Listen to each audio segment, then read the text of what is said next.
Ya, selamat pagi listener, selamat pagi untuk Anda semua. Senang sekali kesempatan kali ini saya Ria dan juga rekan Bung Jose Marwan menemani Anda selama 2 jam ke depan langsung dari Max Coffee Benton Junction, Lipo Village, Tangerang. Untuk pagi hari ini kami juga mengajak Anda, mengundang Anda untuk kita ngopi bareng, ngobrol bareng bersama dengan beberapa narasumber dan juga tamu-tamu kami yang ada di sini. Anda boleh datang langsung, Anda yang melintas di sekitar depan UPH, depan Books and Beyond, Anda boleh gabung bersama dengan kami sampai dengan jam 10 nanti. Dan yang pasti kami juga mengundang Anda atau menyapa selamat pagi untuk Anda yang mendengarkan melalui jaringan network, khususnya yang mendengarkan di 100,6 FM Heartline Karawaci. Anda juga yang mendengarkan di Heartline Bali, tepatnya di 92,2 FM ya. Lalu juga di Samarinda 94,4 FM, selamat pagi untuk Anda semuanya. Dan juga di Heartline Berau 95,9. Serta Anda yang mendengarkan live streaming di www.heartline.co.id dan juga di heartlineradio.com. Digitalisasi UMKM, topik kita selama 2 jam ke depan. Selamat pagi Bung Yose. Oke, pagi Ria. Iya, saya nggak mungkin ngomong sendiri kan. Iya, makanya. Saya tadi diam aja kok dari sapa-sapa. Iya, gitu ya. selamat pagi. Iya. Nah, Bung Yose berkaitan juga dengan Hari Anak gitu ya. Nanti kita juga akan ada Iya. artis-artis gitu ya. Artis kecil yang gitu akan ya. mewakili anak-anak berkait tanggal 23 itu Hari Anak. 23 Hari Anak Nasional. Anak-anak nasional. Kita Ya. juga ada program-program berkaitan dengan Hari Anak. Betul. Makanya anak-anak inilah nanti juga akan meramaikan. Mewakili gitu Mewakili, ya. Anak-anak ya. yang berprestasi. Iya. Ria, kita akan bicara Heartland Coffee Morning pagi hari ini yang juga dirilai di Heartland Network ya. Dan juga nanti bisa disaksikan di channel YouTube kita di Heartland Network. Kata kuncinya Anda bisa juga menyimak siaran kita tentang digitalisasi UMKM. Iya. Ini lagi booming nampaknya tentang UMKM ini ya. Sebetulnya seberapa Walaupun penting sih usaha gitu ya? kecil ini ya dan menengah ini Iya. sebenarnya tidak kecil dan menengah juga. Banyak juga omset yang besar Iya. ya yang ada di dalam usaha kecil dan menengah ini.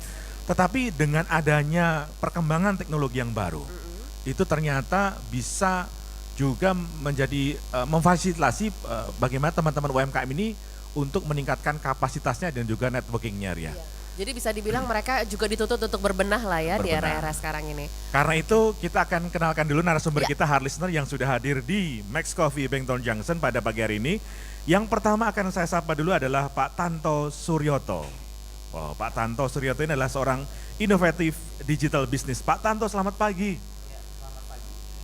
Apa kabar Pak Tanto? Sehat-sehat ya? Oke, siap. Oke. Lalu juga ada Pak Joko Kurniawan, seorang senior business consultant yang sudah hadir juga. Pak Joko, selamat pagi Pak Joko. Selamat pagi Bung Yose, selamat Apa pagi. kabar Pak Ya, Joko? Mas, selamat Gimana? pagi, Liburan listener. lama kali kita nggak ngobrol-ngobrol. Iya, kita libur ya, libur 1 bulan. Iya, dan juga ada Pak Petrus Eko Margo, co-founder dari STEM. Pak Petrus, selamat pagi Pak. Ya, selamat pagi Pak Yosef. Apa kabar Pak? Baik, baik. Iya, ini ketemunya di Facebook aja, reuni tiap hari gitu sebenarnya. ya. Iya. Cuman kalau ketemu gini jarang gitu. Mesti Baik. lebih sering ya. Sering-sering. Oke, kita akan mulai nih Ria ya. Mungkin tanya dulu ke Pak Tanto nih ya, kayaknya beliau nih pakar banget kalau ngomongin soal Digitalisasi. digitalisasi. Tadi sudah ngobrol-ngobrol, wow gitu ya. Pak Tanto ini seorang pakar digital di Indonesia. Pak, mungkin secara garis umum dulu gitu ya, bisa dijelaskan nggak sih Pak tentang digitalisasi UMKM tuh kayak apa sebenarnya gitu?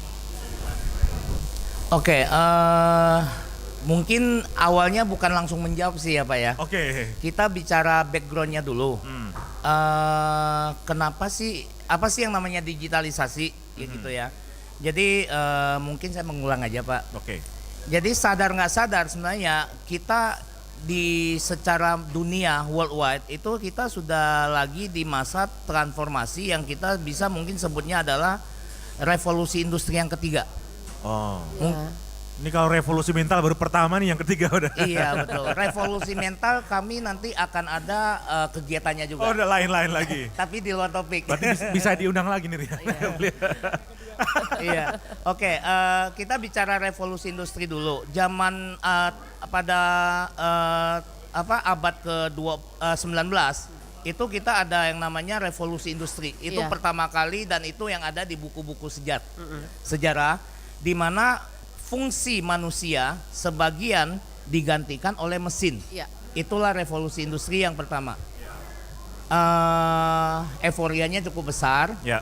Kemudian di abad ke-20 itu terjadi revolusi industri lagi yang kedua, tapi tidak pernah dimasukin di sejarah, Ya. yaitu terjadinya transformasi bisnis dari yang hanya mesin kepada komputerisasi. Ya. Sehingga waktu masih ingat mungkin tahun 2000 itu euforianya besar-besaran, itu Y2K namanya. Oke. Itu karena semua industri itu udah sangat bergantung kepada IT, Iya, itu. kepada komputer. Ya. Makanya sempat waktu itu ada was-was gitu ya, ada Betul. ketakutan gitu Pak. Betul, karena yang revolusi industri yang pertama itu manusia sebagian digantikan oleh mesin. Ya. Di revolusi yang kedua sebenarnya masuknya IT itu sebenarnya menggantikan lagi sebagian lagi manusia yang mengoperasikan mesin menjadi komputer yang mengoperasikan mesin sebagian besar sebagiannya.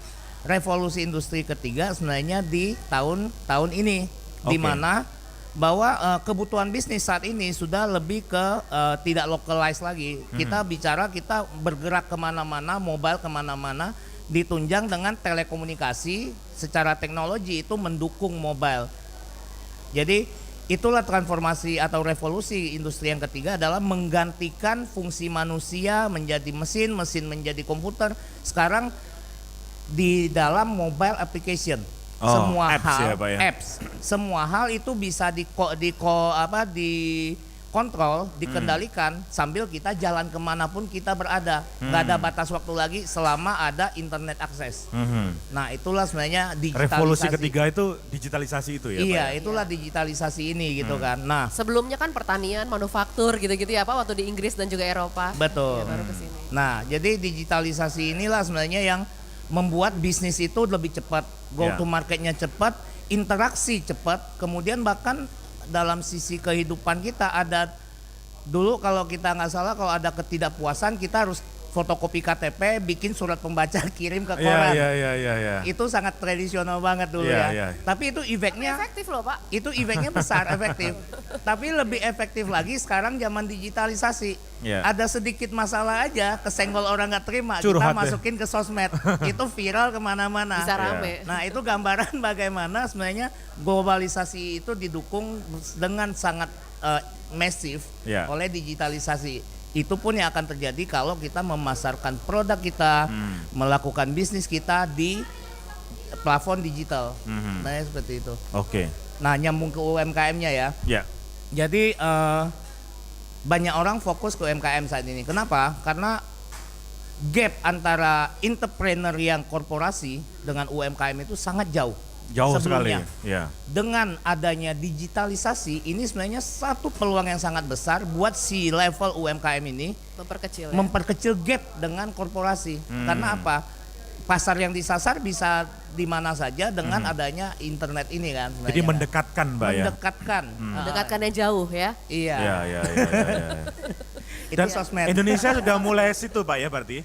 Indonesia sudah mulai ke situ dan Indonesia kebetulan salah satu bangsa yang sangat kreatif dan inovatif di sini. Iya.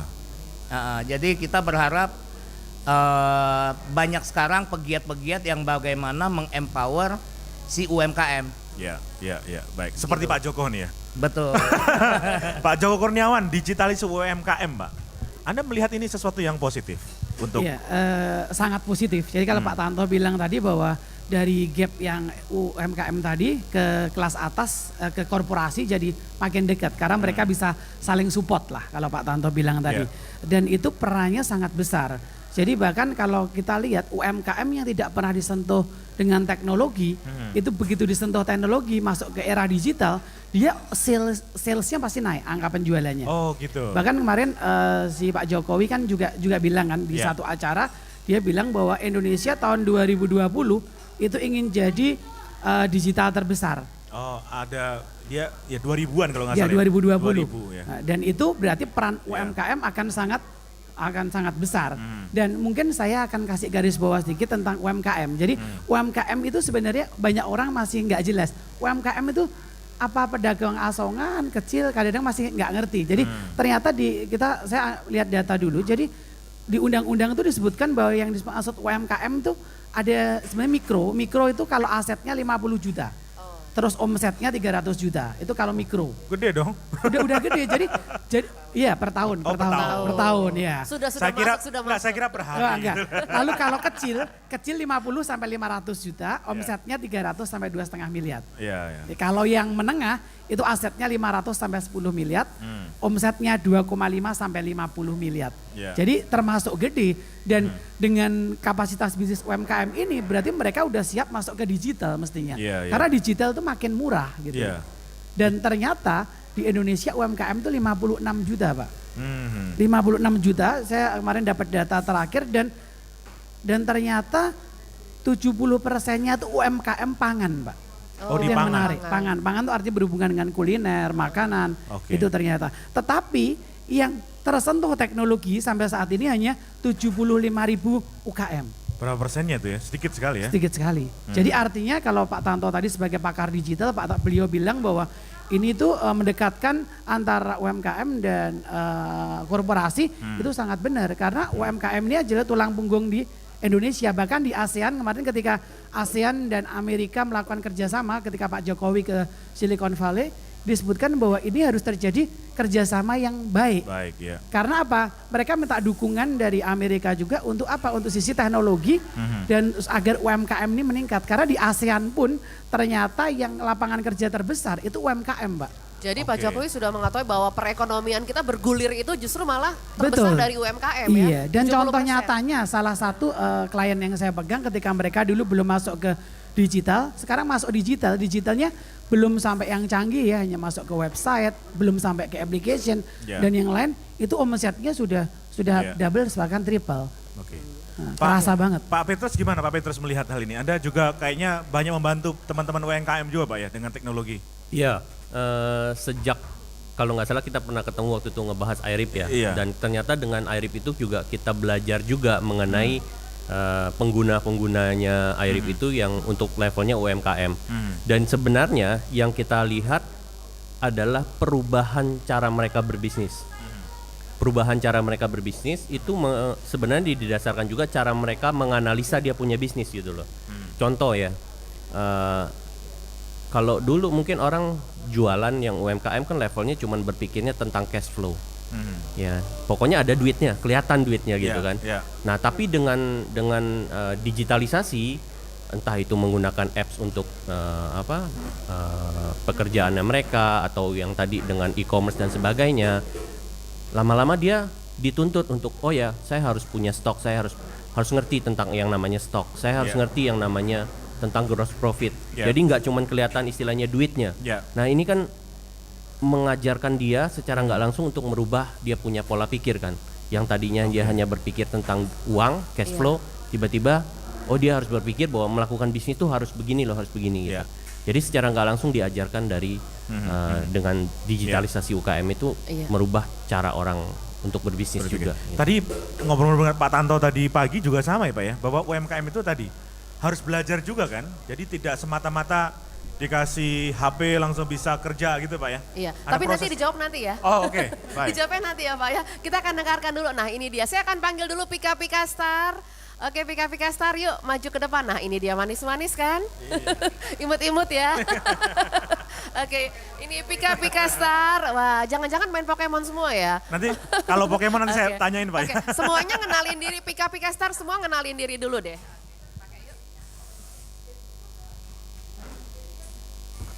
Kenalin namanya, sekarang sekolah di mana, kelas berapa? Oke, yuk.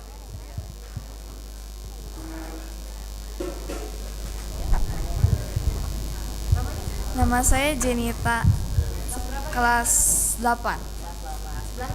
Davina. Saya Willy, kelas 8. Saya Kiara kelas 6. Saya Brevika kelas 8. Hari ini mau nyanyiin lagu apa? Lagu pertama kita mau nyanyiin yang judulnya Apa Kata Mama. Yuk kita berikan tepuk tangan dulu untuk Pika Pika Star, Apa Kata Mama.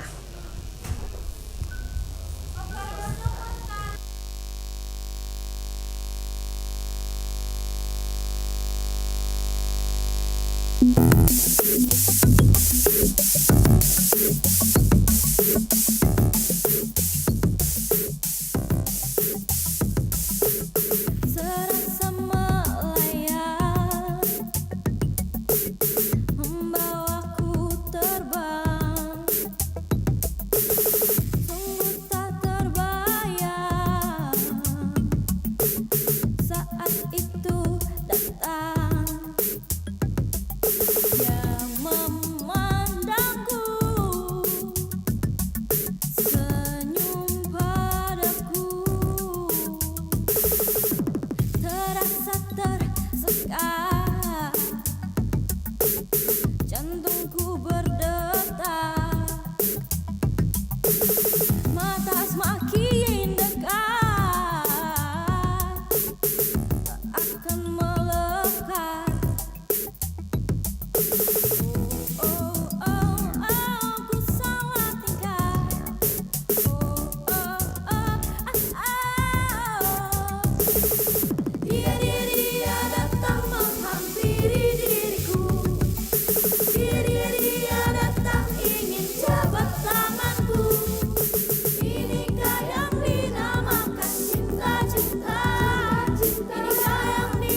kasih untuk Pika Star. Boleh ke tempat nanti, kita boleh ngobrol-ngobrol nanti ya. Oke. Iya, kita akan break sebentar tentunya. Hard listeners masih dari Max Coffee, Benton Junction, Lipo Village. Kita akan dengarkan dulu yang satu ini.